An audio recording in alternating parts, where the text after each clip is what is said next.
Bonjour, c'est Christophe de la série Chronique d'UNCEP. Une autre vidéo pour suivre la série qui est basée sur la remyélinisation, la plasticité, les exercices de musculation, les handicaps légers, les handicaps lourds, avec les exemples dont je vous ai parlé. Je vais faire une petite vidéo pour compléter un petit peu cette série-là, cette petite série-là. Il y en aura d'autres sur l'alimentation, les champs électromagnétiques, etc. Je voulais clôturer ces petits épisodes-là par un autre exemple, l'exemple de Claude Pinault. On a vu Greg Lemon qui a eu, je ne vais pas répéter, mais on a vu Greg Lemon qui avait un pronostic très lourd suite à un accident et qui a quand même réussi à contrer ce pronostic-là et à finir les Champs-Élysées en maillot jaune au Tour de France, ce qui était juste spectaculaire. Là, l'exemple dont je vais vous parler, c'est l'exemple de Claude Pinault. C'était quelqu'un de très sportif, très entraîné, et en fin de compte, qui a été atteint par le syndrome de Guillain-Barré. Le syndrome de Guillain-Barré, ou SGB, c'est en gros même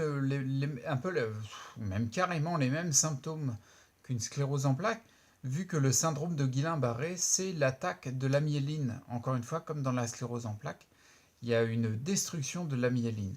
La seule différence, c'est que ce qu'on en sait, le syndrome de Guillain-Barré s'attaque au système nerveux périphérique, le SNP, mais c'est toujours le système nerveux. Et c'est suite en fait à souvent une infection virale. C'est très flou sur les causes, mais le constat est que le syndrome de Guillain-Barré, il y a une destruction de la myéline. Pour l'histoire de Claude Pinault, on ne sait pas trop l'origine, si c'est une infection, une otite ou alors le fait qu'il s'était fait piquer par une méduse, peu importe. Il a eu un syndrome de Guillain-Barré déclaré. Et là, c'est hospitalisation d'urgence parce que quand la myéline est attaquée de façon brutale, le système nerveux descend et ça peut aller même jusqu'à des déficiences pulmonaires. Donc en termes de respiration, on a de très gros soucis.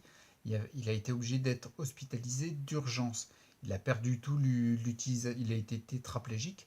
Il a perdu la totalité de l'utilisation de ses bras. Il a eu, comme dans les scléroses en plaques, comme dans ce qu'on subit, les brûlures, les picotements, les fourmillements, les problèmes de mains qui vont un peu dans tous les sens. Il a eu la totale. Il a été jusqu'à la paralysie, la tétraplégie. Puis il a été donc hospitalisé d'urgence. Donc un médecin spécialiste, neurologue, a diagnostiqué son cas, a vu que c'était un syndrome de Guillain-Barré. Et ensuite, il a fait un pronostic suite à des examens. Donc les examens qu'il a suivis, c'est un électromyogramme.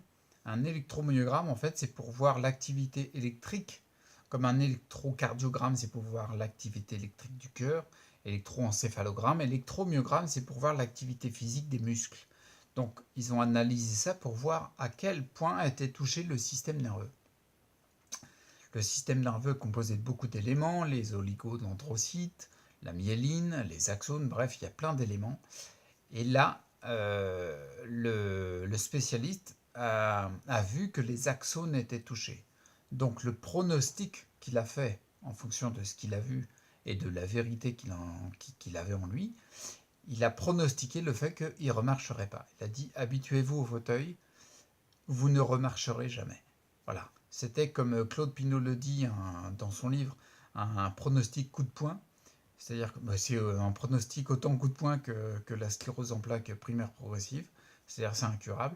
Le pronostic coup de poing sur le fait qu'il ne remarcherait pas a été fait. Et il s'est passé une chose, c'est que Claude Pinault, après la partie désarroi, la partie colère classique qu'on connaît quand on est touché par quelque chose d'incurable, de grave, d'horrible, il s'est mis en tête qu'il remarcherait. C'est-à-dire, je crois, c'était au mois d'octobre-novembre, il a commencé à se dire, en mars, je marche.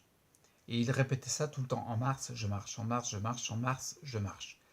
Et tout le monde autour se disait, mais c'est totalement absurde. C'est fou même. C'est de dire ça alors que la totalité de l'extérieur, des personnes extérieures à lui, disent qu'il ne marchera pas. Les spécialistes disent habituez-vous au fauteuil, vous ne remarcherez jamais. C'est incurable. Les axones sous-touchés, ça ne se remettra pas en place. Il a continué. En mars, il ne marchait pas. Et en avril, il s'est provoqué quelque chose, c'est que son petit doigt s'est levé. Il était tétraplégique. Le pronostic était c'est incurable.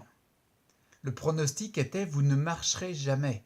Maintenant, il marche, il a une canne, il a gardé des séquelles de son syndrome de Guillain-Barré, mais il marche, il a été à l'inverse du pronostic qu'on lui a dit. Cet exemple, je le donne simplement pour illustrer le fait, on a plein d'exemples comme ça. Il y a Claude Pinault, il y a donc avec son syndrome de Guillain-Barré, il y a eu l'accident de Greg LeMond, il y a eu Terry Walls, dont j'ai parlé, le docteur Terry Walls, qui était quand même en fauteuil roulant électrique le 1er octobre 2007 et qui était sur un VTT le 1er octobre 2008. On nous donne des diagnostics et des pronostics de quelque chose d'incurable. Et tout ça, tous ces exemples, ces constats, ces faits-là montrent bien qu'une vérité qui est absolue à un moment donné, c'est pas inéluctable. La vérité absolue de quelqu'un, ce n'est qu'une vision des choses, c'est qu'un angle de vue. Si on regarde les choses sous un nouvel angle de vue, on verra de nouvelles choses. C'est pas dit qu'on marchera, qu'on courra, etc. Mais en tout cas, on regarde d'une façon différente.